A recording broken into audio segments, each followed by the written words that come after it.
జగన్ శ్రీకాకుళం పర్యటన వేళ బూర్జ మహిళా ఎస్ఐ ప్రవల్లికతో వైసీపీ నేతలు దురుసుగా ప్రవర్తించారు. మహిళా ఎస్ఐను చుట్టుముట్టి మరీ వైసీపీ నేతలు కార్యకర్తలు పక్కకు తోసేశారు. ఆముదాల వలస వైసీపీ ఇన్ఛార్జి చింతాడ రవి బూర్జ మహిళా ఎస్ఐతో దౌర్జన్యంగా వ్యవహరించినట్లు దృశ్యాల్లో స్పష్టమవుతోంది.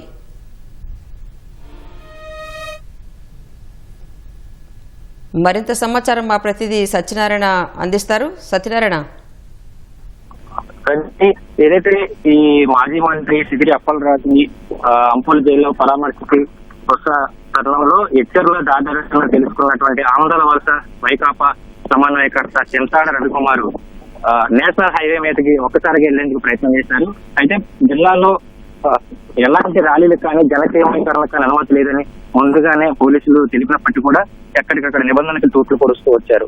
అయితే వీళ్ళందరినీ హైవే మీదకి వెళ్లేందుకు ప్రయత్నించి వాళ్ళని నిలువరించే ప్రాంతంలో బూర్జ ఎస్ఐ ప్రవల్లికని వైసీపీ కార్యకర్తలు అలాగే సమన్వయకర్త చింతాడ రవి ఒక్కసారిగా ఆమె మీదకి వెళ్లడం, దురుసుగా ప్రవర్తించడం ఇలాంటివి చేశారు. దీనిపై పోలీసులు కూడా చట్టపరమైన చర్యలు తీసుకునేందుకు రంగం సిద్ధం చేస్తున్నారని సత్యనారాయణ, ఆల్రెడీ 2 గంటల నుంచి 3 గంటల మధ్యలోనే అంపోలు జిల్లా జైలు దగ్గరికి రావడానికి పర్మిషన్ తీసుకున్నారు. కానీ ఇప్పటి వరకు చేరలేదు. అనుమతి అనేది లేదు, జన సమీకరణకు లేదు, ర్యాలీకి లేదు. కానీ కావాలని మమ్మల్ని ఏం చేస్తారులే అన్నట్టుగా ఒక రౌడీ రాజకీయం చేస్తూ వస్తున్నట్టుగా కనిపిస్తోంది. అసలు ఎక్కడి వరకు వచ్చింది ఏంటి, అసలు చేరుకుంటారా జైలు దగ్గరికి, ఏంటి వివరాలు? ప్రస్తుతం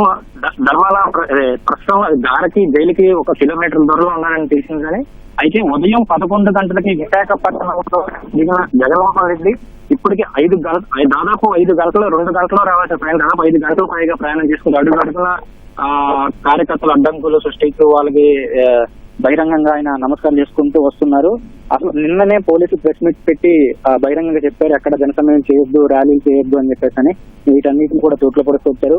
ఆయన ఇంకా మరొక అరగంట సమయం పట్టే అవకాశం చేస్తున్నారు. అయితే జైలు అధికారులు మాత్రం 5 లోపు మాత్రమే ఎవరొచ్చినా అనుమతిస్తామని, 5 దాటితే ఎవరికి అనుమతి లేదని స్పష్టం చేస్తున్నారని.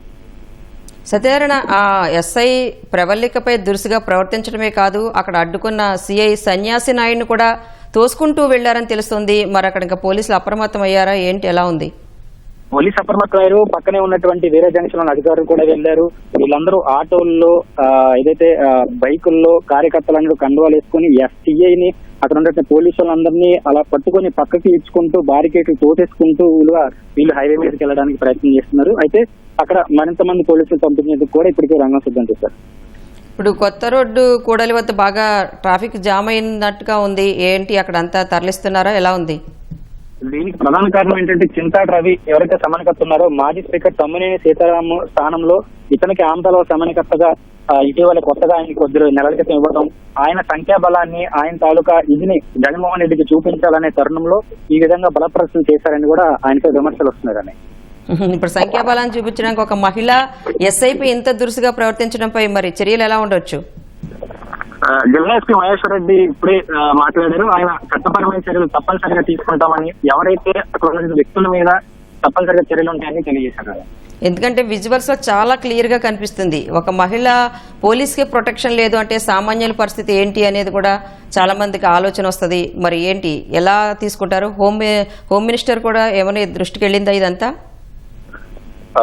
జిల్లా ఎస్పీ మహేశ్వర్ రెడ్డి గారు చెప్తుంది ఏంటంటే నేను ప్రెస్ మీట్ పెట్టి ఆల్రెడీ జన సమీకరణ చేయొద్దని చెప్పారు. కానీ వైకాపా సంబంధించినటువంటి జిల్లా ఆయా నియోజకవర్గ నేతలు వీడియోలు డైరెక్ట్ గా వీడియోలు చేసుకుని జగన్మోహన్ రెడ్డిని వస్తున్నారు, తప్పనిసరిగా అందరూ రండి, వాళ్ళు ఎలా చేయకపోతే బైకుల మీదైనా నడుచుకుంటైనా రావాలి, పెద్ద ఎత్తున నియోజకవర్గానికి 5,000 నుంచి 10,000 మంది రావాలని అంచనాలు వేసుకున్నారు.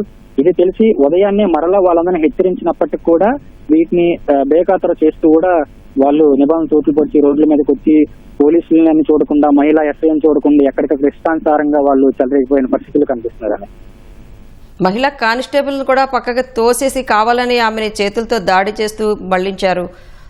ఆవిడ పరిస్థితి ఎట్లా ఉంది? ఇప్పుడు ప్రవల్లిక మాట్లాడారా ఏమైనా? ప్రవల్లిక మాట్లాడలేదు కానీ ప్రస్తుతం ఆమె అందుబాటులోకి రాలేదు. ఆమెకి ఏమైందని పక్కన ఉన్నటువంటి పోలీస్ అధికారులు కూడా అక్కడికి వెళ్లి ఆమెకి కనుక్కునే ప్రాసెస్ లో ఉంది. ధన్యవాదాలు సత్యనారాయణ.